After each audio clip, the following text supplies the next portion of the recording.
नमस्कार दोस्तों, स्वागत है आपका द ग्राउंड रिपोर्ट में। मैं हूं समीर आत्मज मिश्र। वोटर अधिकार यात्रा जो इंडिया गठबंधन की मतदाताओं को जागरूक करने का एक अभियान था, जो पिछले 17 अगस्त से सासाराम से शुरू हुआ था और आज पटना में उसका समापन हो रहा है।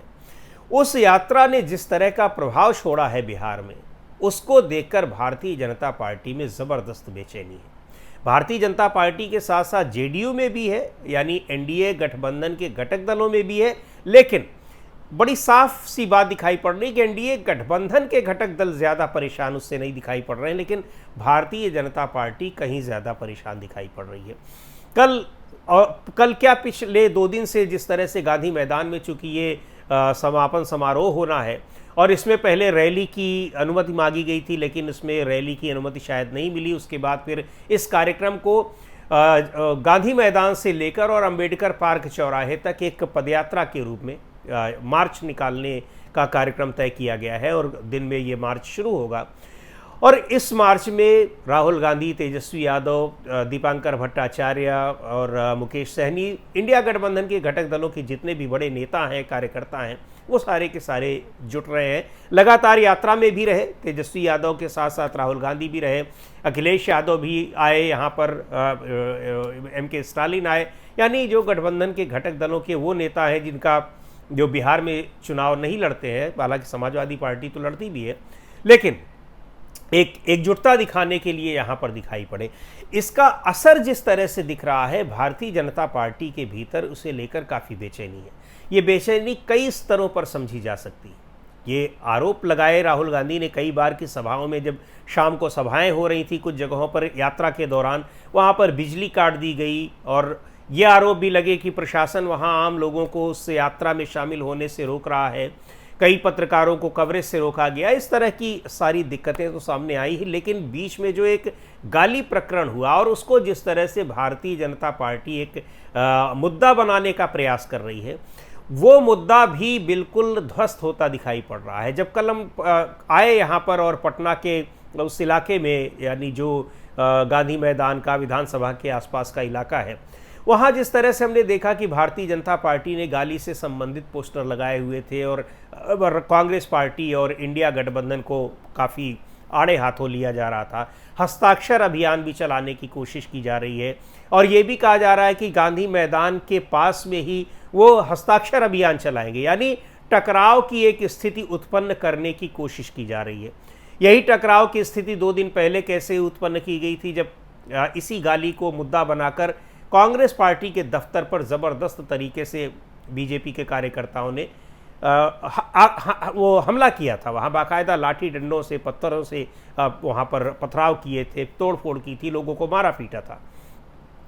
कुछ उसी तरह की स्थितियाँ फिर लाने की कोशिश की जा रही है, यानी टकराव की स्थिति बने। प्रशासन क्या कर रहा है वो उस दिन दिखाई पड़ गया कि प्रशासन किस तरह से मूक दर्शक बना रहा, और मूक दर्शक क्या बना रहा, पुलिस की तो कहीं कोई व्यवस्था ही नहीं दिखाई पड़ रही थी। लेकिन आज का ये जो मार्च का कार्यक्रम है, यात्रा के समापन के बाद, इसमें चूंकि इतनी बड़ी संख्या में लोग आ रहे हैं, पुलिस और प्रशासन मुस्तैद दिखाई भी पड़ी है। कल शाम से ही देखा गया, एयरपोर्ट से लेकर और इस पूरे रास्ते के दौरान। उसको देखते हुए टकराव की कोशिशें अगर बीजेपी करेगी तो उसको तो रोकने का प्रयास प्रशासन की ओर से किया जाएगा, निश्चित तौर पर किया जाएगा। लेकिन यात्रा की वजह से, इस यात्रा को मिले जन समर्थन की वजह से बीजेपी की बेचैनी बढ़ी ही नहीं है, वो साफ तौर पर दिखाई पड़ रही है। अब बीजेपी के आला नेता भी कोस रहे होंगे चुनाव आयोग को कि चुनाव आयोग ने ये क्या कर दिया। इसलिए कोस रहे होंगे क्योंकि चुनाव आयोग की इस जो ये जिस भी मंशा से उसने किया हो, जिसके भी निर्देश पर किया हो, जिसकी भी इच्छा पर किया हो, लेकिन इस पूरे प्रकरण में एसआईआर यानी स्पेशल इंटेंसिव रिवीजन के मामले में चुनाव आयोग के साथ साथ भारतीय जनता पार्टी भी घेरे में है और उसकी भी आलोचना हो रही है। आरोप यही लग रहा है कि भारतीय जनता पार्टी के साथ मिलकर चुनाव आयोग का ये षड्यंत्र है कि भारतीय जनता पार्टी को चुनाव जिताने का प्रयास करें, और उसी प्रयास के तरीके में एक ये भी तरीका है जिसके तहत एसआईआर को लाया गया है। अब कितना ये सही है, कितना गलत है, लेकिन ये आरोप है और ये बात बिहार की जनता के मन तक पहुंच गई है। आप यहाँ पटना में लोगों से बात करेंगे तो लोगों को में बहुत इसका इम्पैक्ट नहीं दिखाई पड़ेगा, खासतौर पर शहरी इलाकों में। आप विधानसभा के आसपास बात करिए, आप बेली रोड के आसपास बात करिए, आप जो आईटी चौराहा है यहाँ पर, वहाँ बात करिए, इनकम टैक्स चौराहा, इन जगहों पर इलीट क्लास के लोग या उच्च मध्यम वर्ग के लोग, उनके बीच में इसका असर आपको दिखाई नहीं पड़ेगा उस तरीके से।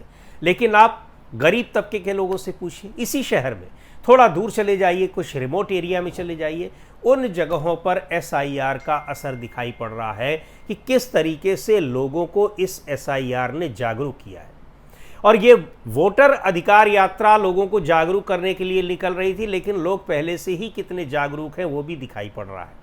कई सारे लोगों से बात हुई और लोगों का ये कहना है कि ये वही तरीका है जिसके जरिए संविधान को बदलने की कोशिश हो रही थी।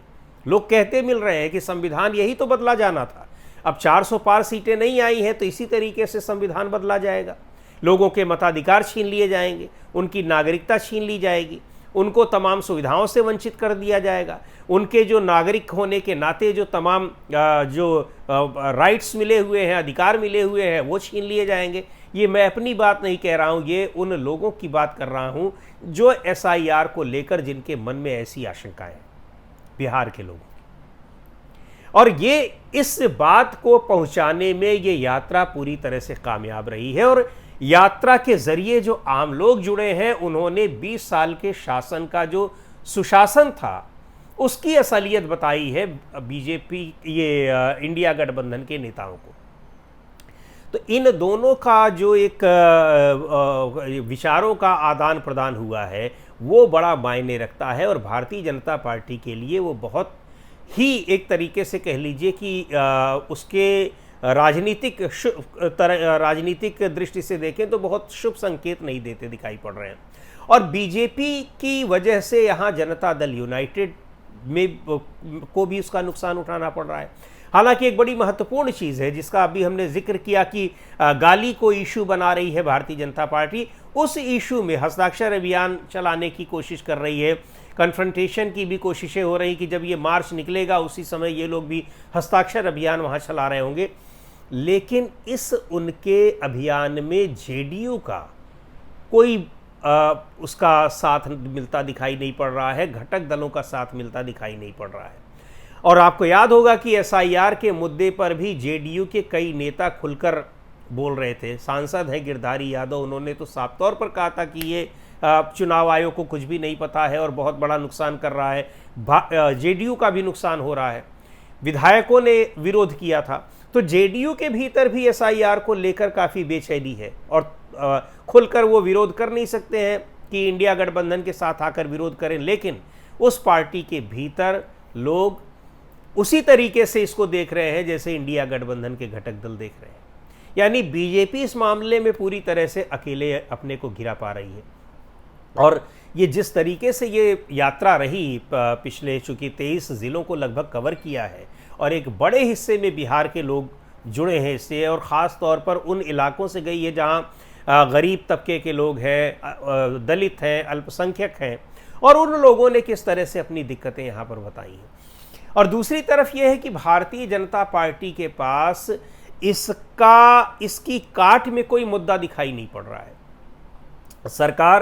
राज्य सरकार की अपनी 20 साल की जो नाकामियां हैं, जो एंटी इनकम्बेंसी जिसको कहा जाता है, चूँकि कामयाबी के नाम पर बहुत कुछ दिखा नहीं पा रही है, कुछ सड़कों को छोड़कर। निश्चित तौर पर सड़कें बहुत अच्छी बनी हैं पहले की तुलना में, आप दूसरे राज्यों से तुलना करेंगे तो कोई बहुत खास सड़कें नहीं हैं, लेकिन आप अगर बिहार में पहले की तुलना से आप पहले की स्थितियों से तुलना करेंगे तो निश्चित तौर पर सड़कों का जाल बिछा है, पुल बांध बने हैं, बड़े काम उस पर हुआ है। ये अलग बात है कि पुल और बांध कई बार टूटते रहते हैं, नए नए बने हुए पुल, लेकिन वो पूरे देश में तमाम जगहों पर हो रहा है, इसमें हुआ है। लेकिन और फ्रंट पर, रोज़गार के फ्रंट पर, एजुकेशन के फ्रंट पर, पलायन के फ्रंट पर कोई ऐसा काम नहीं हुआ है कि जिसको सरकार अपनी उपलब्धि बताए। तो एक तरफ ये 20 साल की एंटी इनकम्बेंसी, दूसरी तरफ ये राज्य सरकार की एंटी इनकम्बेंसी, तीसरी तरफ केंद्र सरकार की एंटी इनकम्बेंसी, ये सारी चीज़ें मिलकर और उस पर ये आरोप कि वोट चोरी करके सरकार बनाने की कोशिशें हो रही हैं। महाराष्ट्र और हरियाणा, दिल्ली का उदाहरण सीधे तौर पर दिखाई पड़ रहा है। ये सारी चीज़ें मिलकर मतदाताओं को एक आश्वस्त कर रही हैं, जो इंडिया गठबंधन जिस मुद्दे को उठा रहा है कि वोट चोरी के जरिए केंद्र में भी सरकार बनी है और कई राज्यों की सरकारें बनी हैं और नंबर आ रहा है बिहार का।